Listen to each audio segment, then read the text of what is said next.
Hello, Fastmaster team. Hope everybody's having a great Friday. I'm here to update the team on the week 3 2-minute drill. We're actually on week 4, but I haven't gotten an update out yet this week. Make sure to enter your KPAs either today or this weekend because I'll have an update coming out this coming Monday for the week 4 leaders. Each week I'll update on who's actually leading the way and winning. Right now I got a quick little story here from Michael Cook for this morning, how he made the most of an impact event when the snow had fallen the night before. Cookie, how you doing? Hey Dave, Michael Cook here in Michigan. Just wanted to send you a quick update telling you how my impact event went this morning. As we were talking yesterday about the Pro Star Blasts, I ended up sending out one last night to all my Ann Arbor, Michigan contractors, just letting them know I was going to be at Fingerly Lumber this morning. So just a really quick note. Just said, hey, this is Michael Cook, your local rep with Fast and Master. Going to be at Fingerly Lumber tomorrow morning doing some demos. I'll have some free donuts. Stop on by to see what's new. So we ended up getting our first snow last night, as you can see. And so I show up at the yard bright and early this morning as they open. And Mike, one of the sales guys there, is like, hey, Michael, I just want to give you a heads up. We're probably going to be pretty slow today. I'm like, okay, that's fine. I know how it goes. So set up, and the way Fingerly Lumber is set up is all 10 sales guys are just right there by the door, all kind of stacked on top of each other right in front of my table. And pretty quiet yard. And so sure enough, one of the first guys that walks through the door is one of our big Fast and Master fans. So he comes storming in and he's all loud and says that he's here because of the email we sent out last night and wants to see what's new. So obviously I run him through our full line, and the guy ends up purchasing 2 boxes of flat lock. And so it was just awesome to see all the 10 sales guys watch this happen in a morning that was just extremely quiet and nobody really walking in. So I just wanted to let you know that that worked extremely well, and just what a great story we were able to tell the yard as we were leaving to the management team. So thanks.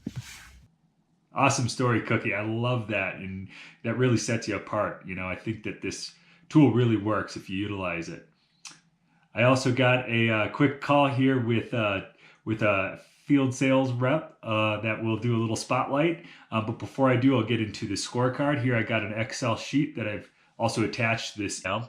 And what I got is the week 2 and then the week 3. I'm going to go on week 3 movers this week, and we got a huge movement from our guy Zach Emmerich, absolutely dominating when it comes to submitting these surveys for his phase 1 business plans.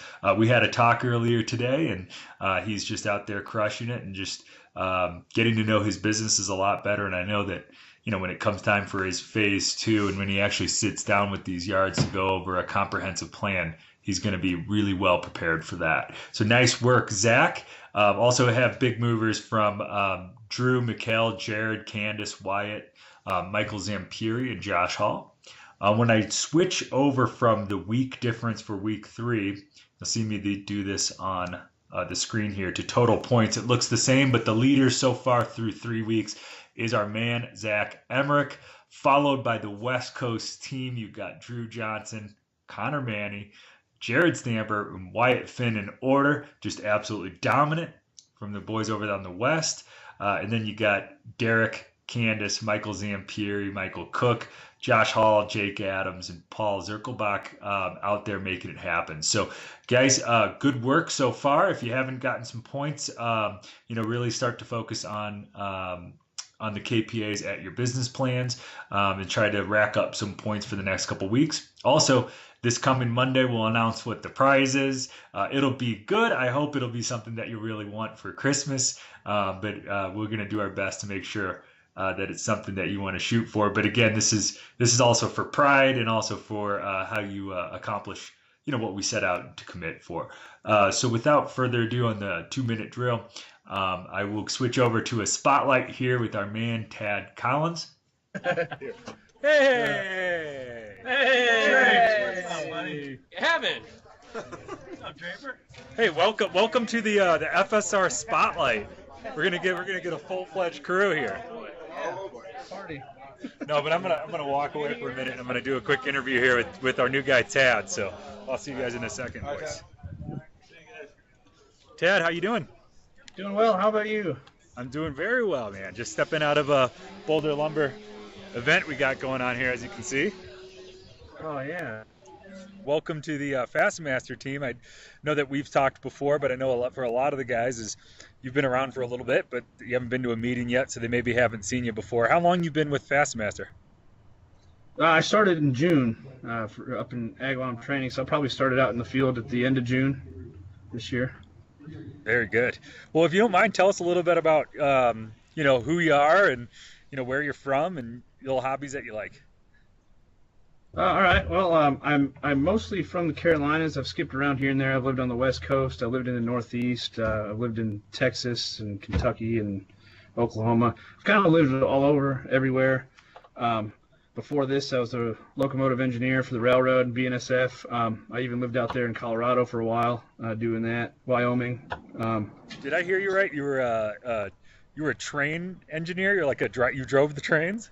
Yeah, in fact, you're in Boulder right now, right? Yeah. And I actually used to do that route from Denver to Cheyenne, back and forth. So, yeah, right, real close to there, the tracks. I used to operate on those. How do you not fall asleep on the wheel, by the way? How long are those shifts? It's tough. You get 12 hours of service time, and then after that, I mean, you can still be on duty. You just can't perform, any type of service. So it's 24 hours on call. A lot of times you get called 10 hours after you thought you were, so it's ready to go to bed, and then you get your phone rings, and then you hop in the car and go to work. So it can be tough. It can be tough to stay awake, but how long one of did the you do good that things for? about this job is How long did you do that for? I did that for about 4 years. Yep. Oh, very cool, man. So- Wow. So what were you doing before that?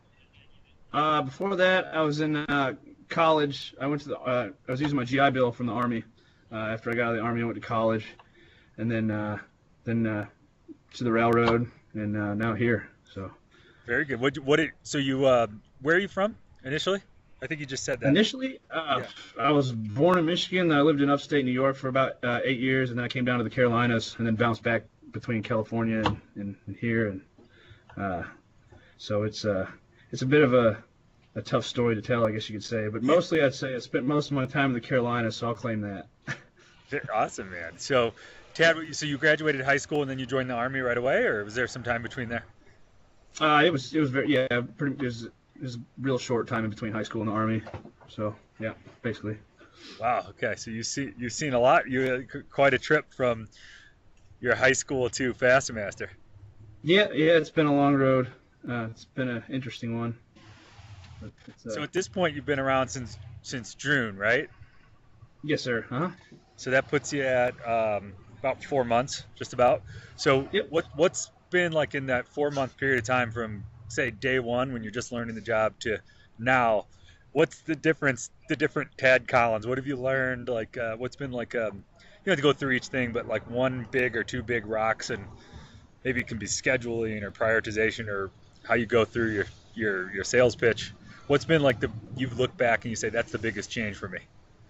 Well, I mean, as far as like the autonomy of kind of doing things, your own way and scheduling things, it's that's something I've been doing for many years. But talking to people on a sales level, I didn't come from a sales background prior to this, so learning the sales in and out. I didn't come from a building background, so I didn't really know anything about the building industry, the basics. I got some handymen in the family and stuff like that, and I've worked on projects with, but nothing on this level. So learning the products, learning the value of the company and what we bring to the table for some of these contractors has been very interesting. In fact, it keeps me excited, and that makes it a lot easy talking points, easy to sell the product because it brings so much to the table.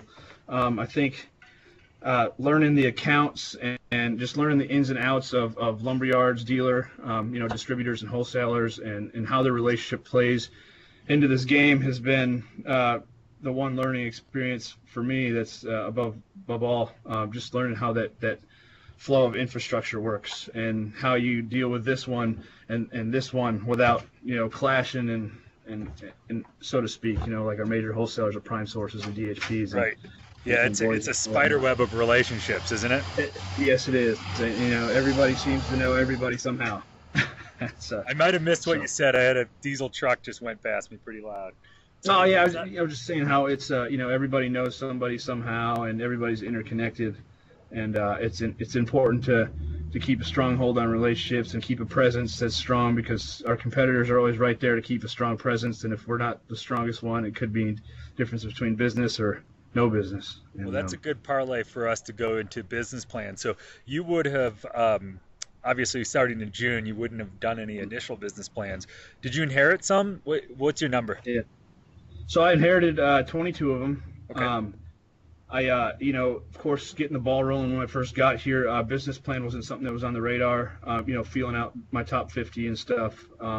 So I think about, then we had the private label competition, and then after that we started talking about this business plan ordeal. And so far out of these 22, I'm getting to know how this business plan works and stuff, and how we map out what we're going to be doing for a company or a lumber yard, and basically tackling it head on and getting it done, so that way it continues to drive business and make them happy through pull through and whatnot.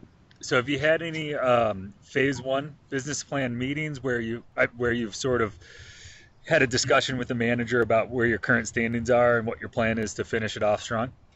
Yep. So yesterday we actually had, and Rob was in town, so it worked out well. We had Cleveland Lumber, which is in Shelby, North Carolina, and from there there's a guy there, Dale Fort. He's one of the purchasing managers, and this is my third time in contact with him. Cleveland Lumber is a good spot for us. They've got one outside sales rep, and it's actually kind of surprising, because it's not the type of place that you'd think would have one outside sales rep, but his name is John Beam, and he likes Fasten Master. So with him being the only outside sales rep, that's a very good thing for us. He goes out and calls on jobs all the time, but we met with Dale yesterday and let him know, what we're doing, and we asked him the questions about how his business is, his top pro connects, and we asked him, who's good at pull through and whatnot, and he said Fasten Master and Makita. So that's something that we like to hear. Well, very good, Ted. And by the way, out of curiosity, what was our percentage at that account right now for the business plan we did in 2018? Right now for the Cleveland Lumber, I think it's right at like high 50s. So it was when I started, it was down. It was down in the teens. So we're getting there.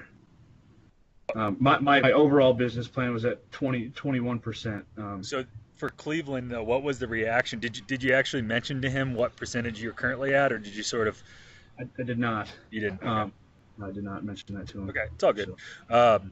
Okay, Tad, appreciate your time. Good getting to know you and seeing you. I know these are pretty short, but before we leave, just about you personally, like what do you like doing on the weekends, and what's like your favorite stuff to do?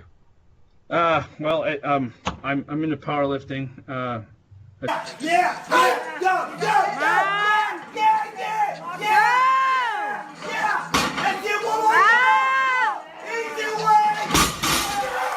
That's all my hobby work, just powerlifting, honestly. And on the weekends, I kind of like to just relax and recover, and I like to do some adventurous stuff, outdoor stuff. Especially this time of year, the Carolinas is beautiful. It's beautiful there too. I can see behind you. But this summer was extremely hot. I'd like to take some side vacations, side trips on the weekends, things like that. So. Sounds good, Tad. Well, you have a good time, man, and go get it with the 2-minute drill. Take a bite of that.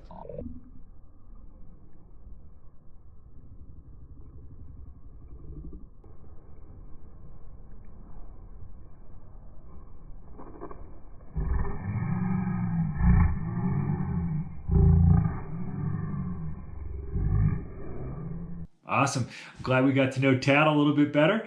If you guys want to be and volunteer yourself to be a part of the FSR Spotlight, shoot me a note, and I'd be happy to do a quick little interview over Skype for Business. Other than that, have a nice rest of your Friday, and then have a nice weekend, and we'll see you Monday.